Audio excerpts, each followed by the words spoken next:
یہ بات اچھی طرح سمجھ لیجئے کہ یہ آخرت سے جو لوگ منکر ہیں اس کا کیا یہ چین کیا ہے، قرآن کا آرگومنٹ اصل میں کیا ہے، لائن آف آرگومنٹ۔ قرآن کا آرگومنٹ یہ ہے کہ جس شخص کی فطرت ابھی سلیم ہے، اس کے اندر ایک اخلاقی حس ہوتی ہے، وہ جانتا ہے کہ یہ اچھائی ہے، یہ برائی ہے۔ اگر اچھائی اور برائی کی تمیز انسان کے اندر موجود ہے تو اس سے لازماً نتیجہ نکلے گا آخرت کا تصور۔ اچھائی کا اچھا بدلہ ملنا چاہیے، برائی کا برا ملنا چاہیے۔ گندم از گندم برویت، جو سے جو، جو کہ اس دنیا میں ہمیں نظر نہیں آتی، یہاں برعکس ہو رہا ہے اکثر و بیشتر۔ بہت ہم نے زور مارا، کسی قاتل کو سزا دینا چاہتے ہیں، اسے پھانسی پہ چڑھا دیا۔ فرض کیجئے کہ قاتل جو ہے وہ تو بوڑھا تھا اور قتل کیا اس نے جوان آدمی کو۔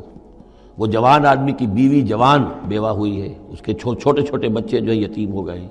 یہ جو تھا 70 برس کا، یہ تو کھا پی چکا، سب کچھ زندگی گزار چکا۔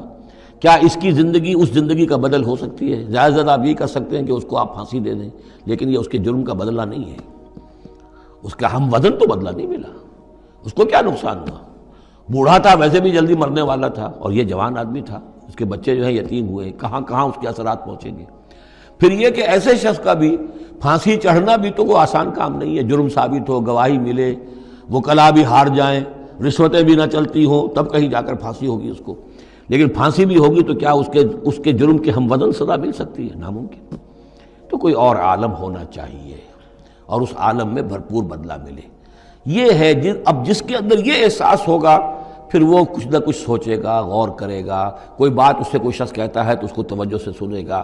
جس کے دل میں یہ نہیں ہے، استغنا ہے، کسی خیر اور شر کے تصور سے وہ بالکل اپنے آپ کو آزاد کر چکا، آخرت کا کوئی خوف نہیں۔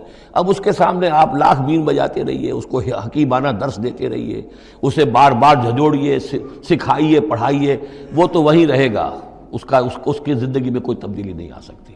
وہ بات ہے جو کہی گئی ہے فالذین لا یؤمنون بالآخرۃ، جو لوگ آخرت پر ایمان نہیں رکھتے، منکرۃ، ان کے قلوبہم منکرۃ، ان کے دل جو ہے وہ منکر ہو جاتے ہیں، وہ دل جو ہے ان کے اندر قبول حق کی صلاحیت نہیں رہتی، وہم مستکبرون، اور ان میں تکبر اور گھمنڈ پیدا ہو جاتا ہے۔